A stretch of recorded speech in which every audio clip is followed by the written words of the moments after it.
Nous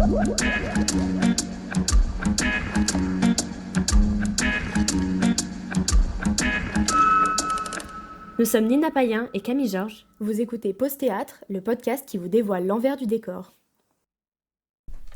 Bonjour à toutes et à tous, bienvenue sur Pause Théâtre. C'est Nina et Camille. Nous sommes aujourd'hui en compagnie de Théo. Théo, bonjour. Bonjour. Merci beaucoup d'être là pour ce nouvel épisode. Alors Théo, tu es actuellement en 3e année de licence théâtrale à la Sorbonne Nouvelle et en 3e année du cours Florent. Et cette année, tu as réalisé pendant 6 mois un service civique au sein d'une compagnie dans le domaine de la communication. Tu as passé une grande partie de ce service civique au Festival d'Avignon. Est-ce que tu peux tout d'abord nous expliquer ce qu'est un service civique ? Alors, un service civique, c'est tout simplement un système qui a été mis en place par le gouvernement et qui permet donc de faire 6 mois ou plus de travail avec un comédien ou un établissement et qui permet donc de travailler quand on a moins de 25 ans. Et donc, c'est un premier pas dans le travail. Donc, c'est hyper intéressant. Comment as-tu décroché le poste ? Alors, il faut savoir que ma comédienne, c'est Valérie Durin, donc une actrice déjà très expérimentée et implantée dans le métier. Et donc, elle pratique, elle fait prof, elle est prof à la Sorbonne Nouvelle. Et donc, dans mon stage de pratique, je l'ai rencontrée. Et elle a fait appel à ses élèves pour être service civique avec elle. Et donc, moi, j'ai postulé. Et après, il s'est passé plein de trucs. Mais en tout cas, finalement, j'ai été sélectionné. Et j'en suis très content. Voilà. Combien de temps a duré ton service civique ? Alors là, mon service civique est actuellement pas encore terminé. Il va se terminer début novembre et donc il aura duré 6 mois exactement. Il faut savoir qu'on a un certain nombre d'heures. Je crois qu'on est obligé de faire au moins 25 heures par semaine. On peut aller jusqu'à 31, mais on ne peut pas travailler comme un salarié normal, parce qu'on n'est pas un salarié normal, justement, et ça, je pense qu'on aura l'occasion d'en parler tout à l'heure. D'accord. Et en quoi consistait ton service ? Alors, ma mission principale, c'était tout simplement d'aider, déjà au niveau de la communication du spectacle, donc en ligne, sur les réseaux sociaux, sur le tractage au niveau d'Avignon par exemple, où j'ai donné plein de tracts, plein de flyers, j'ai fait de l'affichage, et aussi j'ai démarché un peu les pros, j'ai appelé les théâtres pour faire parler un peu du spectacle. Et c'était ça ma mission principale. J'ai aussi fait un peu de mise en scène, un petit peu, j'ai pu lui donner plein de conseils, parce que je voyais le spectacle absolument tous les soirs, je le connais presque par cœur, et donc j'ai pu lui dire plein de faits sur son spectacle. On a pu modifier au fur et à mesure, parce qu'évidemment, le théâtre, c'est ça, c'est quelque chose qui change constamment et qui évolue. Et c'est super intéressant. Voilà, ça, c'était mes 2 missions principales. Alors, on parle beaucoup de ce spectacle, mais on n'a toujours pas dit ce que c'était. Donc, Corneille Molière, l'arrangement, écrit par Valérie Durin, du coup, ta professeure, et mis en scène par Valérie Durin et Élodie Chanu. Vous êtes allés à Avignon, dans le off. Déjà, est-ce que tu peux nous dire la différence entre le off et le in à Avignon ? Alors, la différence entre le off et le in, elle est assez simple, c'est-à-dire le festival in, c'est tout simplement le festival de base que Jean Vilar a créé, et donc qui prend place au début dans la Cour des Papes, mais aussi dans les jardins d'Urbain V, et puis ensuite qui s'est un peu étendu sur plusieurs endroits de Avignon. Mais ensuite, autour de ça, s'est développé plein de petits théâtres. Il y a plein de petits théâtres qui se sont formés parce qu'il y a beaucoup de gens qui venaient sur ce festival d'une semaine, qui finalement, après l'arrivée de beaucoup de ces théâtres, s'est transformé en 2, 3, 4 semaines, donc en un mois. Le festival IN, lui, il est ouvert seulement 3 semaines, mais le festival OFF, lui, 4 semaines. Et c'est très intéressant parce que ce qui est différent entre le in et le off, c'est particulièrement aussi la façon les personnes qui sont là. C'est-à-dire que dans le in, c'est subventionné, c'est des grosses productions, des grosses créations avec des gros metteurs en scène, souvent des très bons acteurs, voilà. Et dans le off, par contre, c'est plutôt commercial, c'est-à-dire qu'il n'y a pas de subvention, souvent un petit peu grâce aux appels au projet, ouais, et au CA, voilà, au CA d'Avignon, qui aussi fournit un peu de subventions. Donc ça, c'est assez intéressant, la région aussi. mais c'est vraiment commercial, c'est-à-dire que les petits théâtres sont en concurrence et il y a beaucoup de spectacles, surtout cette année où il y a eu la plus grosse quantité de spectacles, enfin propositions, c'est-à-dire qu'il y avait 1500 spectacles à Avignon cette année, avec un taux de spectateurs qui a légèrement baissé, c'est-à-dire que quand on a eu le Covid, il n'y a pas eu de festival d'Avignon, mais après Covid, il y a eu beaucoup de gens qui sont venus, pas beaucoup de spectacles, c'est-à-dire qu'il n'y en avait que 1000 l'année dernière, pour 1500 aujourd'hui, donc enfin cette année, l'année passée. Donc pour vous dire à quel point c'est très commercial et c'est très demandé à Avignon. Voilà. Est-ce que tu peux nous parler un peu plus du spectacle sur lequel tu as travaillé ? Alors, Corneille Molière l'arrangement, c'est un spectacle déjà que j'ai vu avant de rentrer dans le service civique et donc j'ai beaucoup apprécié parce que c'est un spectacle qui raconte un peu quelque chose de caché, qui ne nous est pas beaucoup dit, surtout moi en études théâtrales, on ne me dit pas souvent. Et même on ne me dit pas du tout puisque je suis à la Sorbonne, donc une institution très académique, très dans les roues. Et donc on ne va pas aller au-delà et chercher les hypothèses, les théories, ça c'est absolument pas la question qu'on se pose là-bas. Mais dans ce spectacle-là, ce qu'on recherche, c'est surtout de savoir est-ce que Corneille et Molière ont eu une relation ensemble. Quand je dis une relation, c'est tout simplement une relation amicale, parce qu'on sait que Corneille et Molière, on le sait, en tout cas on le dit, ils ont eu une relation très compliquée, qu'ils sont ennemis. Mais en réalité, Pierre-Louis, il y a un siècle, a théorisé que en fait, Corneille aurait écrit toutes les pièces de Molière. En fait, que Molière n'aurait pas été l'auteur de ses propres pièces. Aujourd'hui, grâce au travail de Dominique Labbé et son fils, grâce à des algorithmes, on a pu vérifier, en tout cas, si vous cherchez bien, vous juste mettez Dominique Labbé, vous pouvez trouver les expériences qui permettent de prouver, grâce à des algorithmes, que pratiquement toutes les pièces en vers de Molière ont en réalité été écrites par Corneille, puisqu'on a réussi à identifier que l'écriture de Molière est absolument identique à celle de Corneille. Et donc aujourd'hui, on peut décréter que, par exemple, Le Misanthrope, Les Femmes Savantes, ou même Don Juan, qui est une pièce en prose, mais on a pu le raccrocher à Corneille, bien, en fait, ces pièces-là ont en fait été écrites par Corneille. Et donc, on cherche à savoir, à explorer un peu cette relation qu'ils ont eue, les disputes, mais aussi les amours qu'ils ont eus ensemble, parce qu'ils ont eu beaucoup d'amour ensemble, parce que la troupe de Molière était pleine de femmes absolument magnifiques, et donc on se disputait un peu les amours. Et là, par exemple, on a Armande Cateau, enfin Catherine de Brie, et Madeleine Béjart, qui est la grande amante et la directrice de la troupe de Molière. Donc ces personnages-là vont être mis en scène dans ce superbe spectacle par Valérie Durain elle-même, écrivain et metteuse en scène de ce spectacle. Alors, cette théorie est très controversée. Toi, qu'est-ce que tu en penses ? Alors, c'est une question qu'on me posait beaucoup, surtout quand je flyais, parce que quand on fly à Avignon et qu'il y a des gens qui viennent du théâtre et qui nous disent « Mais excusez-moi, moi je n'y crois pas du tout. » Ils me disaient souvent « Et vous, qu'est-ce que vous en pensez ?» Eh bien, moi j'ai envie de dire un truc, c'est que moi personnellement, tout à fait personnellement, je trouve cette théorie très alléchante. Parce que, en fait... c'est assez simple. Quand on lit du Molière, souvent, on voit des similitudes entre les pièces. On voit qu'il y a des valets qui sont assez marrants, qu'on voit qu'il y a de la farce. Mais ce qui est marrant, c'est que dans les pièces assez lourdes, par exemple le Misanthrope, on ne reconnaît pas trop cette patte-là. Mais il y a des moments dans ces pièces-là où on sent qu'il y a Molière. Par exemple, dans Amphitryon, qui est une pièce très versifiée, très belle, eh bien, on voit quand même qu'il y a des moments où, par exemple, les valets comme Sosie et je ne sais plus comment s'appelle sa femme, mais en tout cas, ces personnages-là sont très molièresques, tandis que les Amphitryon et Mercure sont très cornéliens. Voilà, c'est ça qui est intéressant. C'est que moi, personnellement, je trouve que c'est très, très convaincant. En tout cas, quand on écoute Dominique Labbé, je peux vous dire que c'est très cool. Alors du coup, tu nous as dit que ça dépassait rarement les 25 heures. Mais je me doute que tu avais un emploi du temps assez chargé au Festival d'Avignon, non ? Quel était un peu ton emploi du temps, tes horaires ? Est-ce que tu avais le temps de voir des spectacles à côté ? En fait, faut savoir que le service civique de base, c'est vraiment assez carré.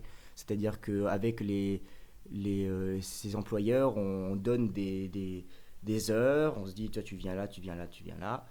Mais avec ce service-là, ce service civique en particulier, c'est ça qui est intéressant, c'est-à-dire que c'est une des premières fois où une institution a décidé de prendre un partenariat culturel aussi gros, c'est-à-dire que là, je travaille vraiment pour une compagnie, et c'est pas souvent parce qu'en fait, le théâtre, on le sait tous, c'est quelque chose qui n'est pas régulier, qui va varier en fonction des heures, en fonction des besoins.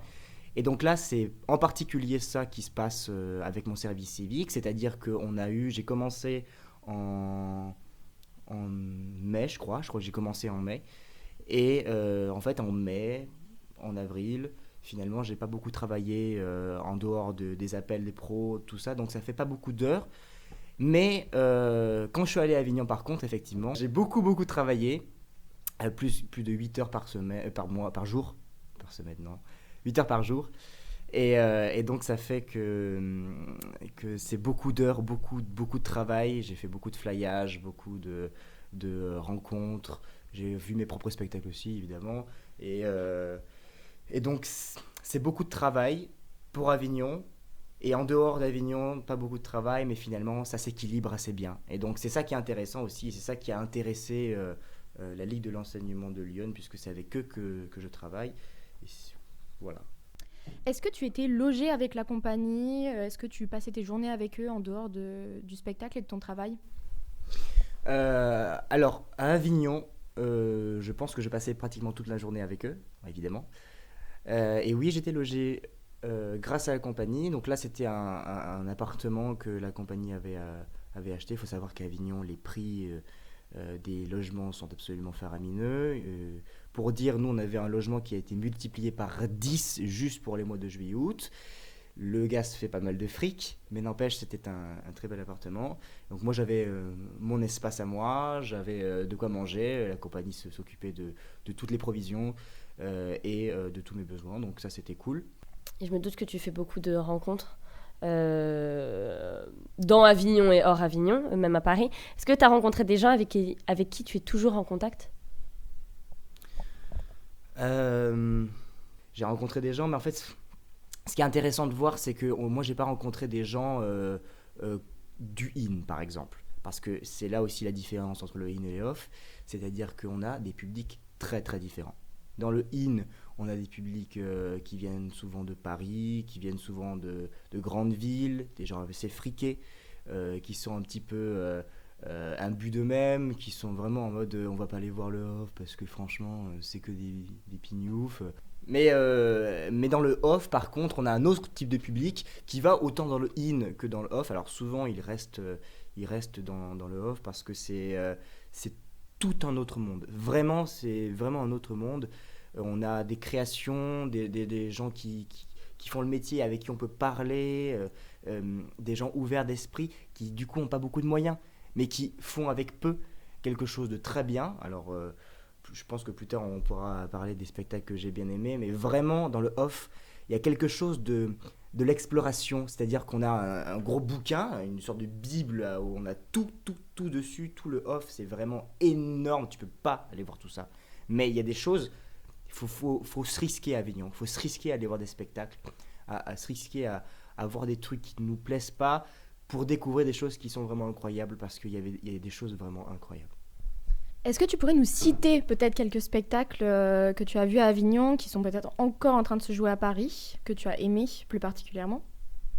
Bien sûr. Alors je sais qu'il y a un spectacle qui se joue peut-être plus, parce qu'il a déjà été joué pas mal. C'est Le Nid de cendre de Simon Falguière, qui est un spectacle assez intéressant, très très intéressant, mais également très particulier, parce que c'est un théâtre, c'est un spectacle fleuve, je crois qu'ils appellent ça comme ça, c'est-à-dire qu'il dure 13 heures, 13 heures pendant lesquelles on a, je crois, une vingtaine de comédiens qui vont se succéder à faire plein de personnages différents, dans des lieux très différents, avec une scénographie assez particulière, enfin très symbolique, Le Nid de cendre donc, qui se jouait Alors, à Avignon, je ne sais plus où il se jouait. Il faudrait que je cherche, mais voilà, on va plutôt passer au deuxième spectacle. Que franchement, si vous avez la possibilité d'aller voir ce spectacle, foncez. C'est La Terre tremble d'Alexandre Badea. Mise en scène par Jonathan Michel et jouée magnifiquement par Camille Panonacle, qui est un spectacle superbe parce que c'est une création qui mêle son, cinéma et jeu théâtral. Donc c'est vraiment un spectacle très très complet où on a, ça met en scène 5 personnages tous de lieux différents, donc souvent de l'Europe, de l'Occident parce que je crois qu'il y en a un qui vient des États-Unis. Et ces personnages-là vont tous se retrouver par hasard, enfin par hasard, non, c'est l'histoire qui le veut. Ils vont tous se retrouver dans un ascenseur dans la tour de Tokyo qui va monter et il va y avoir un tremblement de terre à ce moment-là. Et donc ces personnages-là, où on va nous raconter tous leurs problèmes, tous les ennuis qu'ils ont, d'un coup, après ce tremblement de terre-là, on va voir qu'il va se résoudre tout leur cheminement va se résoudre, le fait d'avoir frôlé la mort ou d'avoir juste été choqué, ça change vraiment des choses en eux et c'est un spectacle superbe, autant sonore, autant visuel, autant de par la prestation de Panonacle qui est absolument géniale. Et si vous avez l'occasion d'aller voir ça, foncez. Est-ce que tu retenterais l'expérience, pas en tant que service civique, bien évidemment, parce qu'on peut faire ça qu'une fois, mais travailler là-bas, dans ce que tu as fait, régisseur, appelé théâtre, tout ça. Oui, évidemment, parce que de toute façon, je suis assez jeune, donc je ne vais pas encore rentrer dans le métier bientôt. Mais en tout cas, ce qui est intéressant, c'est vraiment quelque chose qui permet aussi de connaître pas mal le système, qui permet de connaître aussi des personnes à l'intérieur du système, et c'est ça qui est cool. Donc oui, je retenterai avec plaisir, évidemment, si je suis payé pour faire ça, il n'y a pas de souci, je referai avec joie.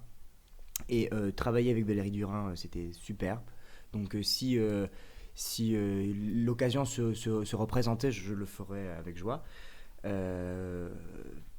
Principalement, je pense que ce qui est intéressant aussi ce qui était intéressant au service civique là, c'est parce que j'aimais vraiment le projet, que j'aimais vraiment le spectacle qui a été présenté et que c'était quelque chose qui me tenait à cœur aussi de montrer et de partager.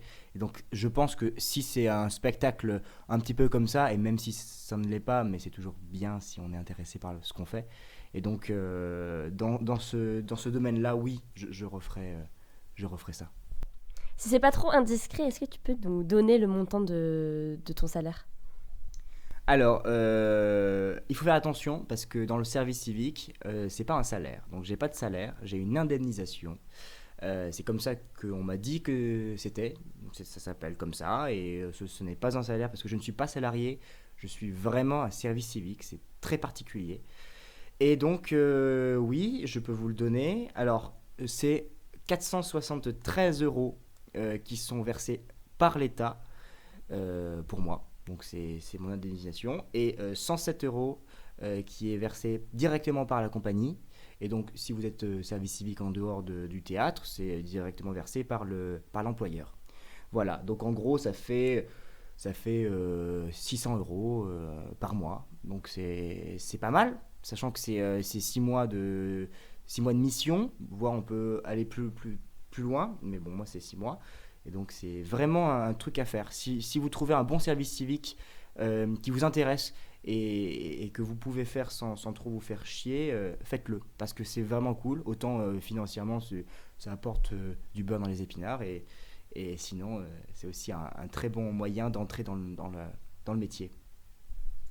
Est-ce que, pour terminer ce podcast, tu aurais une anecdote à nous partager sur le service civique en général, que ce soit Festival d'Avignon ou pas ?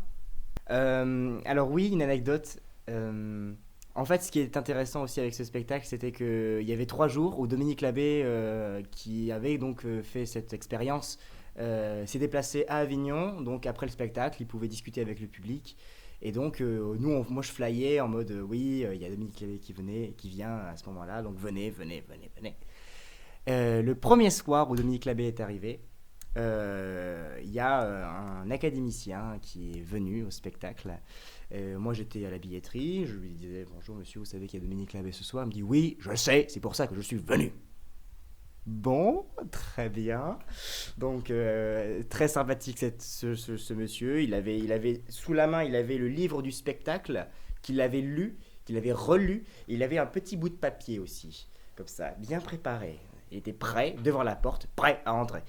Donc, on fait rentrer les gens. Le spectacle se passe merveilleusement bien. Arrive le débat avec Dominique Labbé. Donc, Dominique Labbé monte sur scène, il se présente. Bonjour, je suis Dominique Labbé, je suis machin. Jusqu'à ce que arrive le moment où cet homme que j'avais remarqué depuis le début du spectacle commence à embrouiller Dominique Labbé en lui disant « Mais ce que vous dites, c'est une sottise. C'est absolument horrible ce que vous dites. C'est vraiment fou. » Et ils ont commencé à se battre. Dominique Labbé à dire « Mais excusez-moi monsieur, non mais c'est pas possible de dire ça. » Et l'autre « Mais non, vous êtes un connard, un connard, un cornard. » Et comme ça, et il prenait son bout de papier, comme ça, il lisait, il avait préparé son speech. Il nous a fait une déblatération de 1/4 d'heure en nous disant « Oui, alors lui c'est pas possible, parce que machin avait dit ça, lui le biographe, lui machin, le truc bidule. » Et Valérie, elle était à côté, était comme ça. Elle était, « Oh, qu'est-ce qui se passe? Je comprends pas. » Et moi, j'étais mort de rire à côté, avec Dominique Labbé qui a pété une chaise à la fin. C'était énorme. Par contre, évidemment, le public était... Mais qu'est-ce qui se passe, putain? Bordel de merde. Qu'est-ce que je fous là? Voilà, c'était une super anecdote. C'était très drôle. Il y a un peu des énergumènes au Festival d'Avignon qu'on peut croiser dans les rues ou dans les spectacles. Non, il y a vraiment des énergumènes très bornés dans leur truc. Donc quand tu leur dis Molière n'a pas écrit ses pièces, alors là t'as la délégation comme ça qui arrive, monsieur, vous dites de la merde, la censure royale quoi, genre c'est absolument fou. Incroyable. Merci beaucoup pour cette anecdote et merci beaucoup d'avoir été présent pour ce podcast, d'avoir répondu à toutes nos questions. En tout cas, vous pouvez retrouver la pièce Corneille-Molière, l'arrangement de Valérie Durain, au théâtre Le Bout à Paris, tous les 2e et 4e vendredis du mois, jusqu'à fin janvier 2023.